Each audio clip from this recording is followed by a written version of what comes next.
Hello friends. In this video, I want to talk a little bit about 5 truths about aging that I wish someone had told me.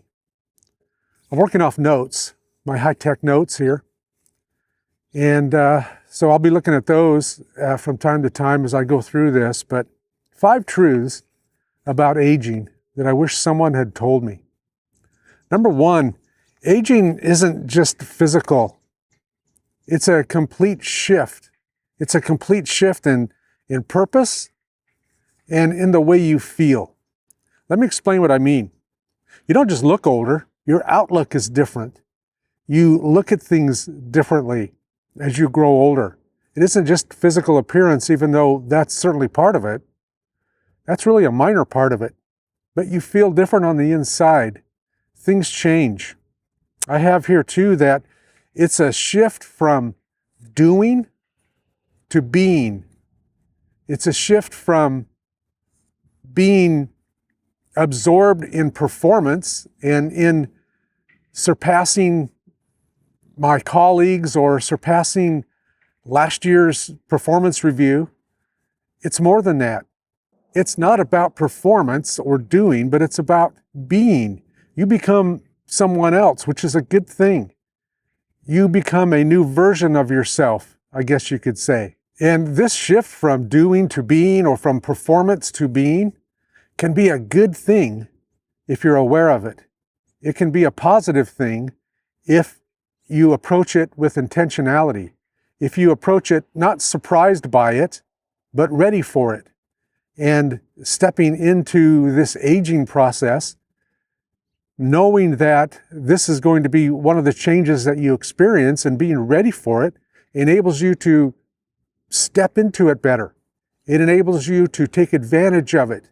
It enables it to not be a handicap or not be something to look down on because I can't perform the way I used to, but rather it's something to be embraced, because now my whole emphasis has shifted from doing to being, and being is much more important.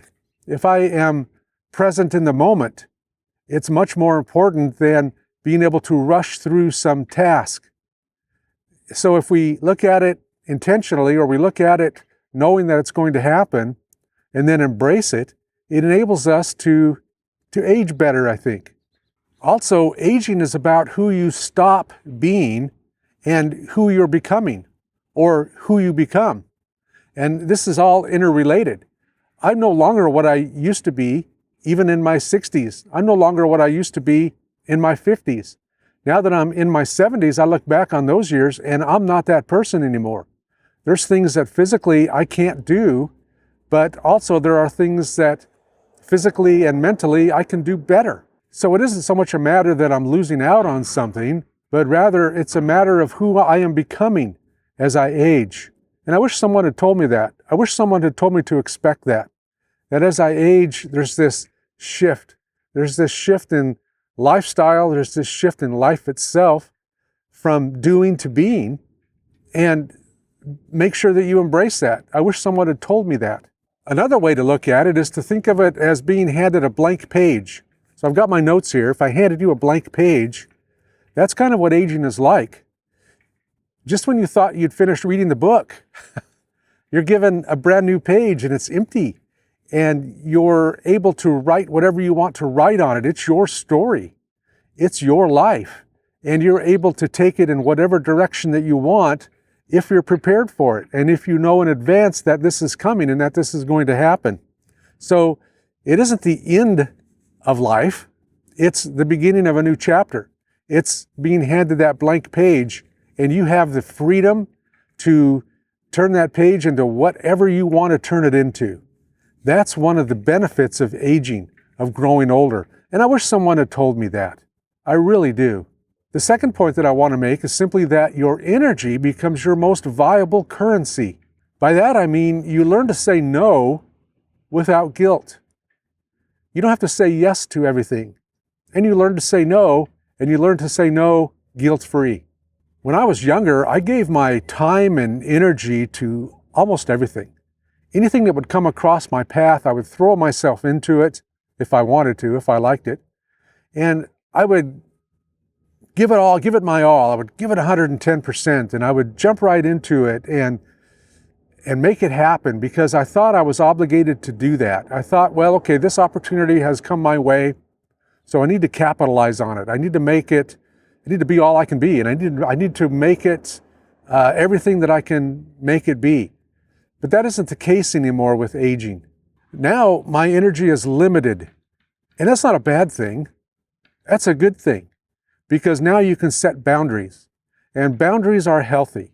And again, you can say no guilt-free. You can also say yes when you want to, but you have the ability to, or the clarity, I guess, to say no, and to say no guilt-free, because it's okay to say no. It's okay to have boundaries. Boundaries are healthy. I don't have to be around toxic people anymore because I'm not in the workplace. Not that I was surrounded by a lot of toxicity. I loved my job, but on occasion, things would arise that I just didn't want to be a part of. You know, I didn't want to have to deal with it on that particular day or in that moment, but I had to endure it. I don't have to do that anymore. I can be selective. I can say no. I can set boundaries. And that's a healthy part of aging. That's a healthy part of growing older. And I wish someone had told me, hey, it's okay to set boundaries. It's okay to say no. You don't owe someone an explanation. You can just say no. No, thank you. I'm not interested. I wish someone had told me that, because I don't know if you follow the Enneagram or not, but as an Enneagram 9, I have a hard time saying no. But I'm learning to do that. I'm learning to be better at that. And that's part of aging. And that's a good thing, because again, energy is your best currency. So utilize it.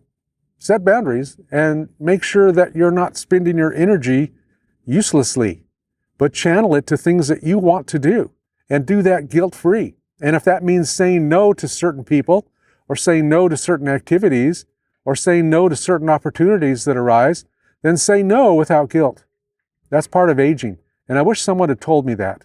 And right along with that, you learn to spend your energy on the things that matter most to you. Not on everything, not on frivolous things, not on things that you don't really want to do, unless maybe it's a doctor appointment. But yeah. But you know, you have the choice. You have the option to spend your energy on things that you want to do, not on everything that comes your way, not on things that you feel obligated to do that you're really not obligated to do. And also closely related to that, I have a lot of vehicles coming by here. I hope it's not drowning out my voice. But also related to that, you know, talking about energy being your most precious commodity and your most precious asset, if you will. You know, you start to understand that not everything and not everyone deserves your energy. Not everything and not everyone deserves your energy, because your energy is limited. Again, when I was in my 20s, man, I was going 1,000 miles an hour all the time until my head hit the pillow at night. And even sometimes after that, it didn't stop. But now it's energy is your most valuable currency, and you have a limited amount of it. So I now have the ability to choose wisely and without guilt where I want to spend my energy. That's part of aging. That's part of aging that I wish I knew, that someone would have told me that, hey, as you get older, your energy is going to deplete, which I already knew. But in addition to that, protect it, because now it's your most important commodity. It's your most important currency. So spend it wisely. I wish someone would have told me that.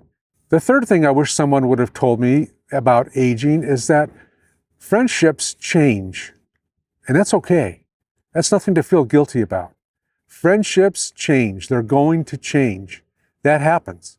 And it's not something that I need to be guilty about or to fret over. It's natural and it's normal. The truth is, some friendships, some people drift away as you age, but other friendships might be developed or might be strengthened. Existing friendships might be strengthened, or new friendships might come along your way, which become a lifeline, and they become a precious commodity to you. They are your lifeline.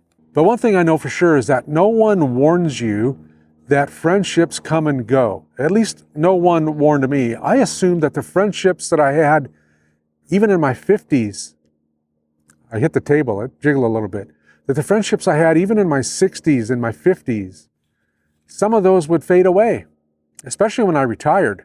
Some of those faded away. Some of them were immediate, some of them took a month, some of them took maybe a year, but a lot of them faded away. Not all of them, but a lot of them. But the ones that remained became my lifeline. They became my true source of connection. Connection that is deep.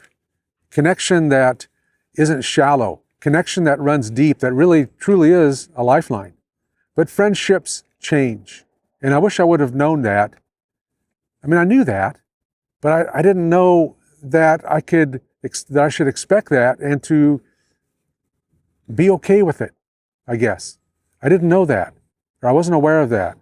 I just assumed that my friends would be my friends, but, that changes. That all changes, especially as you age. Also, while we're talking about friends and friendships, there's a real sense in which life itself edits your friendships. It edits your friendships for you. As circumstances happen, as sickness happens, as you physically decline, sometimes life edits your friends for you. I had a couple of friends who, when they found out I was sick, they kind of vanished. When they found out I had cancer, I didn't hear from them. And that's okay. That's okay, because I have other friends who stepped up and were really there for me. And that's part of what's to be expected in aging, because as life changes, life itself can edit who your friends are and edit your friendships. That's a reality. And that's a reality that I wish I had understood clearer as I aged. My point in all of this conversation about friendships here on point 3 that I have is that you may end up with fewer friends, and you probably will, but in so doing, they become deeper connections. They become connections on an entirely new level. And that's a good thing, because these friendships that you connect with on a deeper level aren't going anywhere. They're going to be there. I mentioned a moment ago that when I retired, I lost a lot of friends, and that's normal. I had friends who were really just kind of work friends, and that's good. I liked those people. Again, I liked my job. I loved my job. But when I retired, that changed.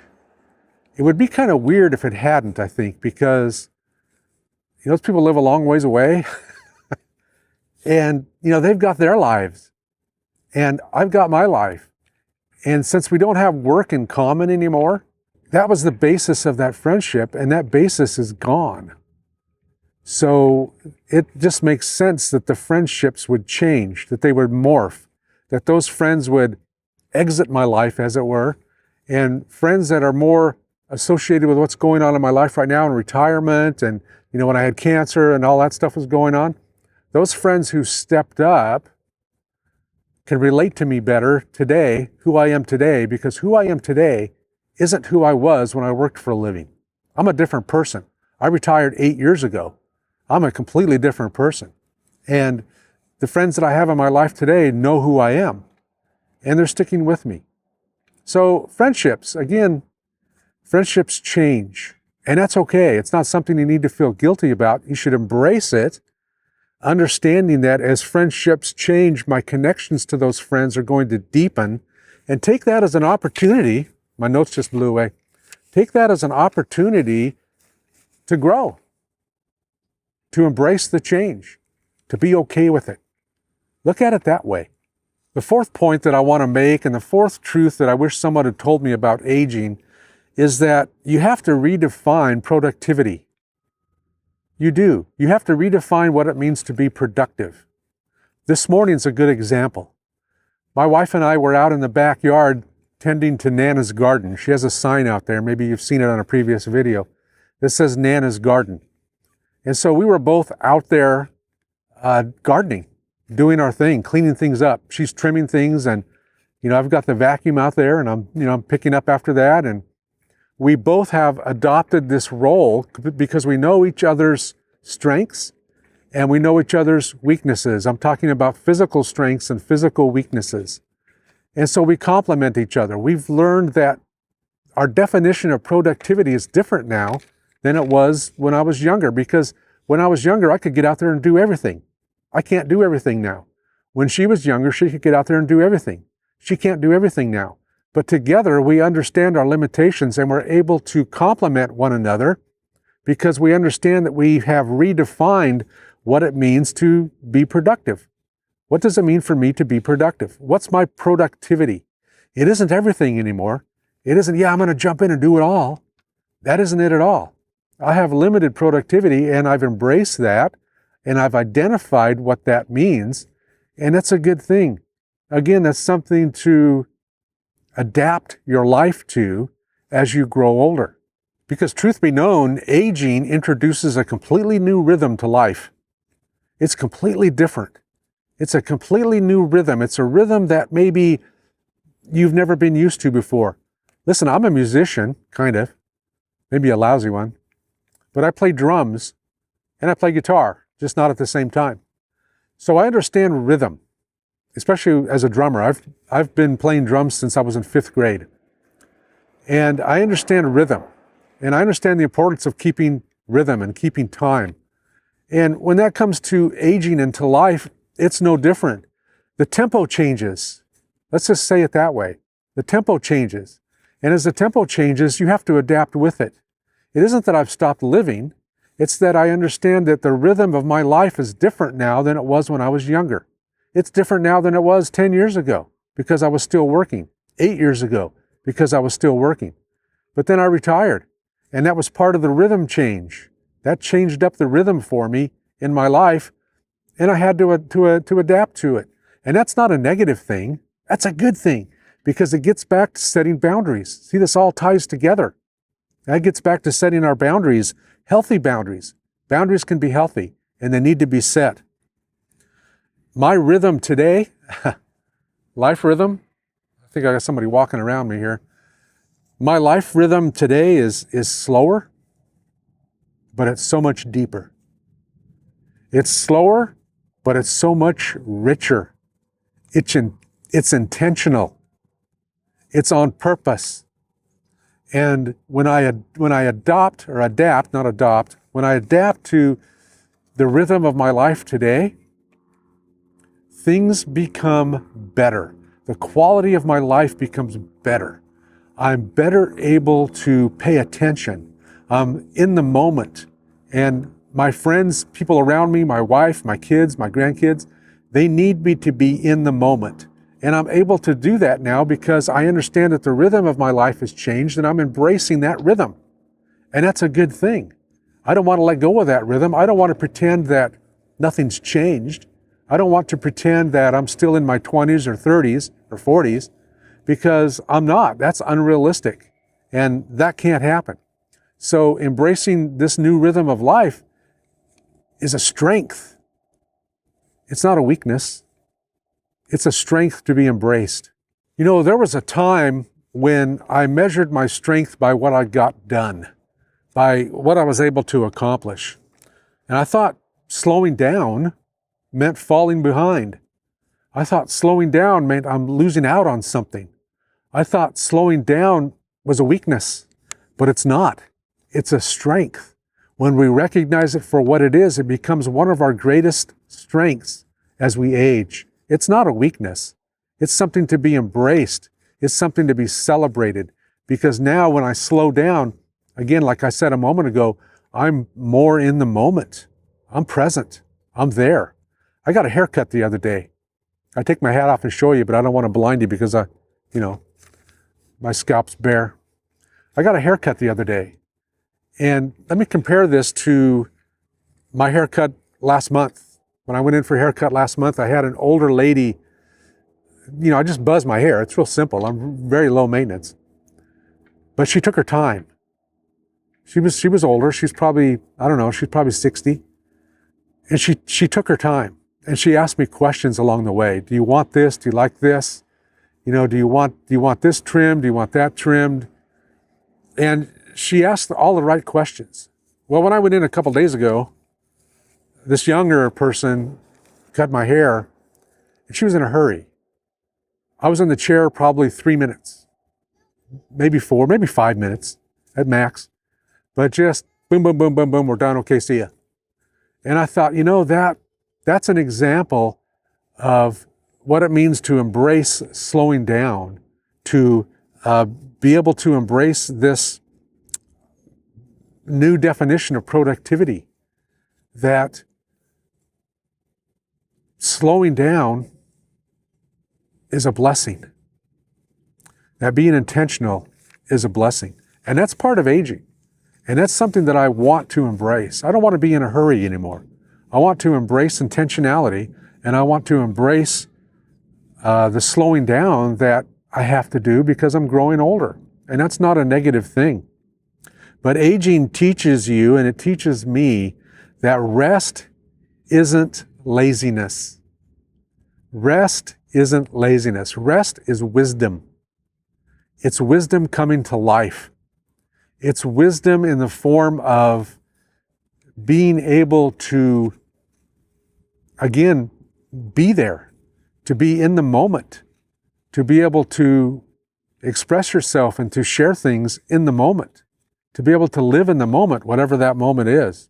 Productivity for me today means noticing the details. It means noticing the details and acting on those. It means being able to see things that when I was younger I didn't necessarily see, but I see them clearly now. And because I see them clearly, I'm able to give my full attention to them because I'm not in a hurry. So I can give my full attention to those things that are most important to me, those people that are most important to me, those relationships that are most important to me. I can give them my undivided attention because my definition of productivity has changed as I've aged. So for me today, as I'm aging, productivity is more of a calm and quiet accomplishment. It's an accomplishment that I wasn't very good at when I was younger, but I'm coming better at it now that I'm growing older. And I wish someone had told me about that. I wish someone had told me that my view of accomplishments, my view of getting things done is going to shift. It has to shift. And accept that shift when it happens. I wish someone had told me that, so I'd been more prepared. And fifthly and lastly, I'll let you go, this video is going a little bit long, is gratitude. Let's talk about gratitude for a minute. Gratitude becomes a survival skill. Gratefulness, gratitude becomes a survival skill. What do I mean by that? Well, when you're younger, and when I was younger, gratitude always felt like something that had to be practiced. It was an obligation. Well, be grateful, be thankful. But as I've grown older, that's changed. That's morphed into more of a lifestyle where I am grateful, I am thankful, I'm very grateful for today, very grateful for being alive here at 70 years old. I'm very grateful for these things. It's not out of obligation, it's out of lifestyle, it's out of want to, not have to, but want to. Gratitude for me today is what steadies you when life starts to change faster than you can keep up. When life's events are coming at you full speed, the one thing that I have to fall back on is gratitude. And that gratitude is what steadies me. It's like an anchor. It gives me purpose. It gets me through the moments. It gets me through those days. When I was sick, gratitude got me through those days. It really helped. It helped steady me. I was thankful for each day, for each moment. I was grateful for those. And that steadied me through that rough time.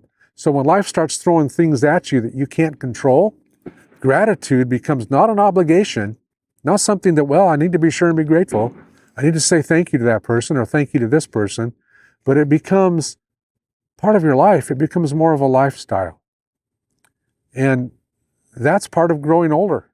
That's part of the whole process. This all intertwines together. None of this is isolated. None of these 5 points are isolated from the others. This all, in my thinking anyway, when I jotted down these notes, this all makes up one big point, that as you age, everything changes. And here's 5 things to do. That's what this adds up to for me. So for me, gratitude isn't something that I'm obligated to express. And if I forget to say thank you to someone, I have to run back over there and say thank you. It isn't that kind of a gratitude.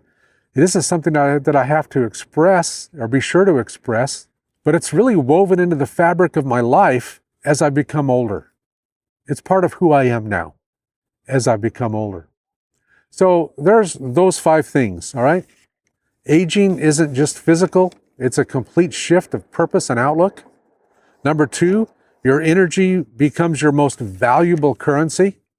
Number 3, friendships change and that's okay. Number 4, you have to redefine productivity. And then lastly, number 5, get my notes out here, gratitude becomes a survival skill. So that's all I wanted to share with you today in this video. I just wanted to go through those 5 points. It's been on my mind. I wrote these down a few days ago, but I've been too busy to stop and make a video. I've been busy with things that are important.